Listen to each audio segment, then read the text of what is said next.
everyone. Should I read with my mask on or off? I never know. Okay. So very, just trying to navigate the world we live in. Thank you all for being here. Thank you, Christy, for asking me to read with you. I was so honored. And this is an awesome space. I've never been here before, even though I live north of Boston. So, but this is amazing, and I'm really, really happy. Hubble captures the ghost of Cassiopeia. Here the queen is seen with her hair piled high, frosty blue wisps pinned together, her robes pooling on the sky floor, swirled around the seat of her throne. Her cheeks hold a blush of laughter, her skin pricked with rose gold jewels. She looks flawless underneath Polaris, her shroud loose about her shoulders, like she hurries nowhere, dresses for no one. We wonder where in this picture is the ghost. Most would tell us it's the light spread of frosting, the iridescent river nearest the edge that mimics a body. But what if the ghost is the biggest dark spot between her pale arms? The absent center, the whole image bends around. Or what about the disparate brightest points, the spots that bleed the camera's pupil into X's? Anyone who's held a death knows how infinite it becomes. Light years of hydrogen sparks in a dark sky.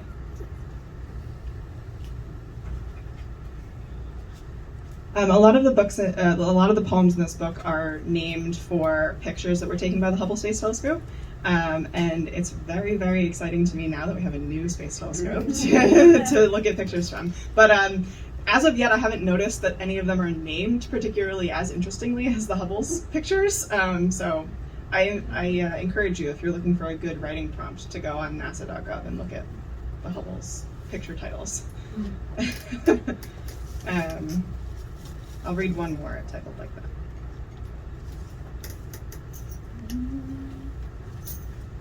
Hubble images the Milky Way's big sister. The picture is close, like up her nose, like we're still a baby in her eyes and don't know how to frame a shot, how to back off a little. Instead, we're treated to the truth of her. Skin tone, the strands of hair that make up her head, the crystalline wishes that stud her eyes, capillaries that ring them, what broke in her and why. Maybe Hubble's just examining the way she does her eyeshadow, how creamy and full of sparkles, how tender her hand as she paints it in place. Maybe this is how Hubble wants to remember her, this close, this age.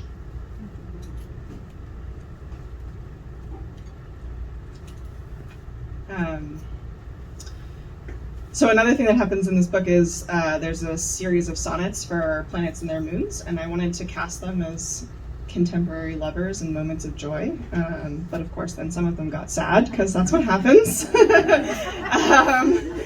So this one is slightly sad. Neptune and Triton. It's June when Triton bursts onto the stage of Neptune's tragedy. She's living in her parents' crumbling basement, and he knows the words to O Comely, can tune a guitar by ear. Nightly, Triton exits by the sliding glass door and treads the backyard after tucking Neptune in, naked and nodding out. One night he winds his red Miata to the walking bridge in New Hope, the day before the full moon. Every spider from the woods adorned the trusses, fat rumps like gray pearls dripping from strands of glitter in the face of a moon with a sickle missing. 2 blinks shy of tomorrow, Triton tried. 2 drops out of the bucket of Neptune's eyes.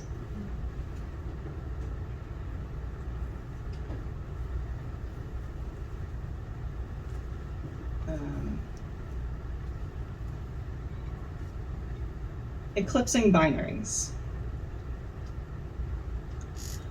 By observing how 2 stars orbit each other, we can know the point that binds them.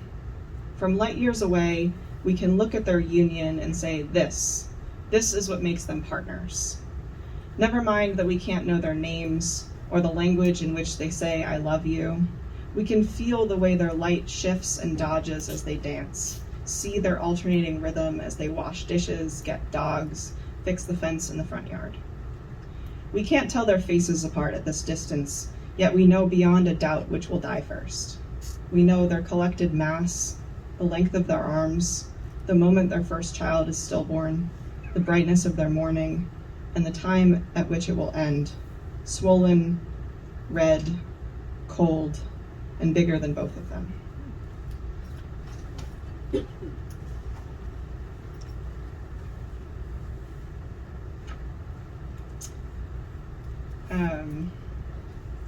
So everyone's seen the James Webb pictures, yes? I feel like it was like a national holiday, as it should have been.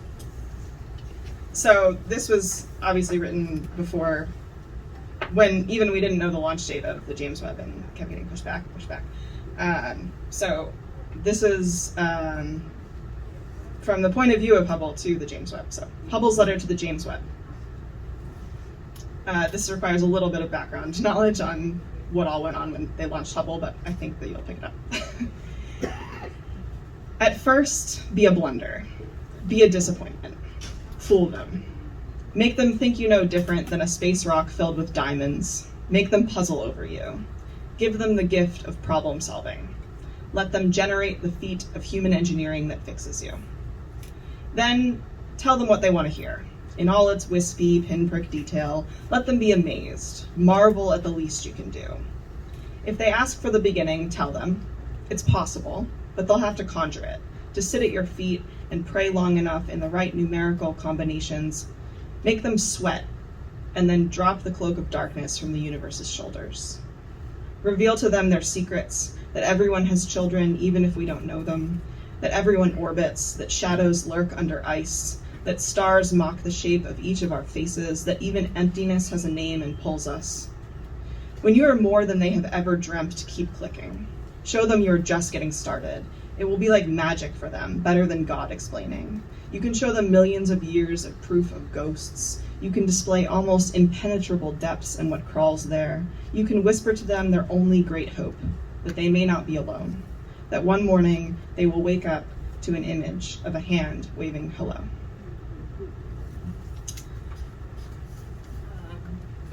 If you will allow it, I'm going to read some new ones.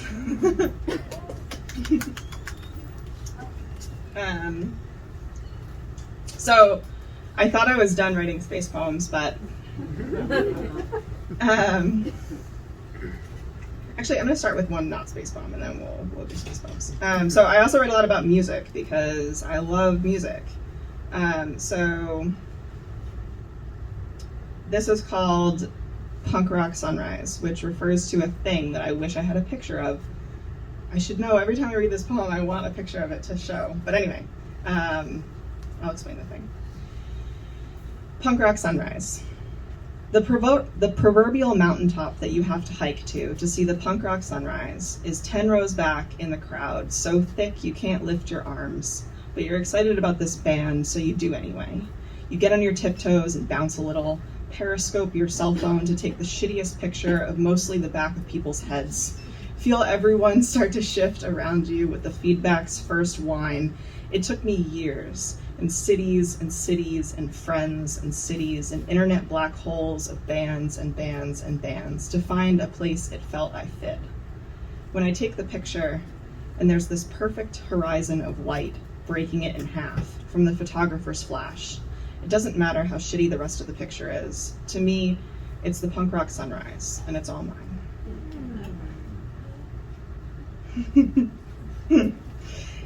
But yeah, if you're ever taking pictures at a show at the same time the photographer takes their flash goes off, you get this like literally like it looks like the sunrise in one half of the picture.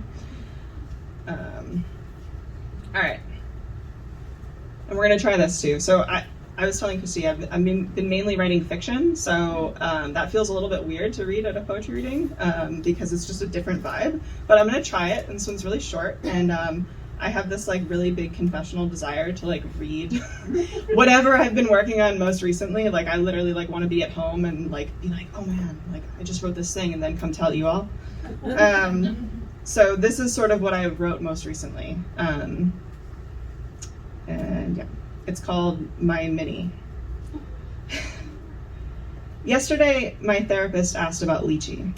I smiled when she asked because we'd been talking about death and grief, and I'd so much rather talk about lychee. I told her the whole story, starting with when we were kids, how I was heartbroken over the first Sarah and I didn't like him right, not the way I knew I should, like how he liked me, all the way up to how he invited me over around Christmas that last time, when he was already dating someone else, and I was either not drinking or being good again. And even after that, when it was the week before Valentine's Day the next year, and I was on a date with that older woman, as people like to, in my life, referred to her as, belly up to the bar with a 20-ounce beer and a plate of hot wings, and he texts me a picture of the full moon in Doylestown. I told her all of it. How there were consent issues on both sides probably every time we had sex. How I feel like I tricked him into it the first time, and then how it just kept happening. How I still think he was sweet to me, even though he'd definitely say he wasn't. How he's really the one who taught me how to drive. How before I had a car, he would pick me up after my shift at Applebee's and tell me I smelled like barbecue sauce. How he sat in that not a room of drywall and spackle with me and played me guitar. I left out some of the stuff like about him specifically, like how I'm pretty sure his parents are super Catholic and how he was all about golfing with his friends, which was super weird to 22-year-old me, and how he raced autocross in his Mini Cooper. So that's why he had the tire pressure gauge to check my tires the day I got my first car. That's why he knew all that safety information that I thought was so sweet of him to put me through before we ever even drove out of my driveway. But really, I thought all of that wasn't important. It was more the stuff about when we were together, what happened, how I felt. All that I told her, at least I thought I did. I walked out of her office feeling like, there, now she knows all of it. And then I got in my Mini and drove home.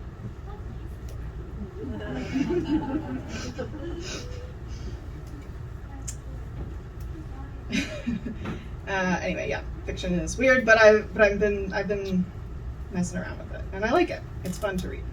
Okay, so I'll read one more newer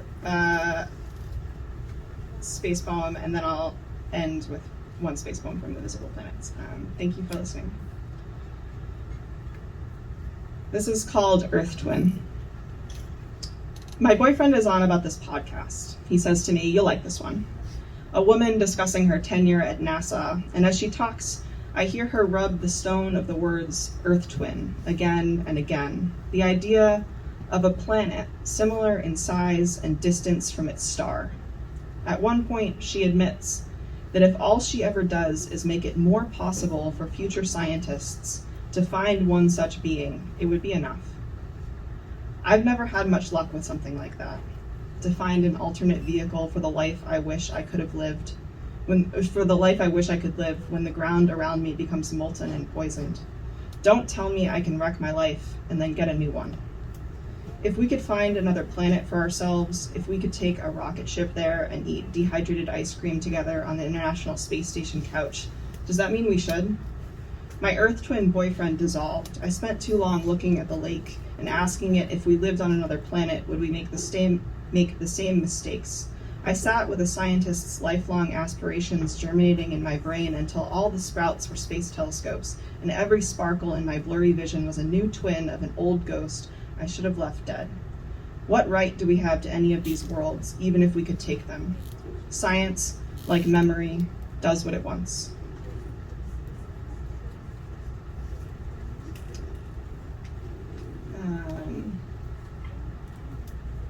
I always want to finish with the last poem in this book, but I feel like it ruins the ending. I don't know. All right. I will, just because, whatever. They're poems. You can read them in any order you want. This is the last poem in the book. It's called Parallax. The word means alteration in Greek, like dress seams, or close one eye and then the other. The closer the flame is to your face, the more it jumps in your vision, which means that numbers plus this trick of the eye can tell us the distance to stars, based on the orbit around our sun. Imagine you are a space beast slowly blinking. One blue eye, the Earth's furthest point of orbit to the right. Close it. Now open the other terrestrial eye at the furthest point of orbit to the left. Two images blaze in your telescopic mind. Sketch a triangle on the blacktop of cosmos. Trace those two star images and your sight lines to the position of your geo eyes. Lastly, draw a line from your sun through the apex of that triangle, the location of your star. What else can you find? If we can measure the distance of illuminated gas from the location of our bodies, why can't we find our dead? Why can't we find the nights that taunt us, images more vivid than stars? Can't we find the angle between us and our grief? So we could finally say, here is where I need to stamp my foot, pitch the rock, aim the punch, point the crosshairs, so that this mass will be scattered into darkness. Thank you all.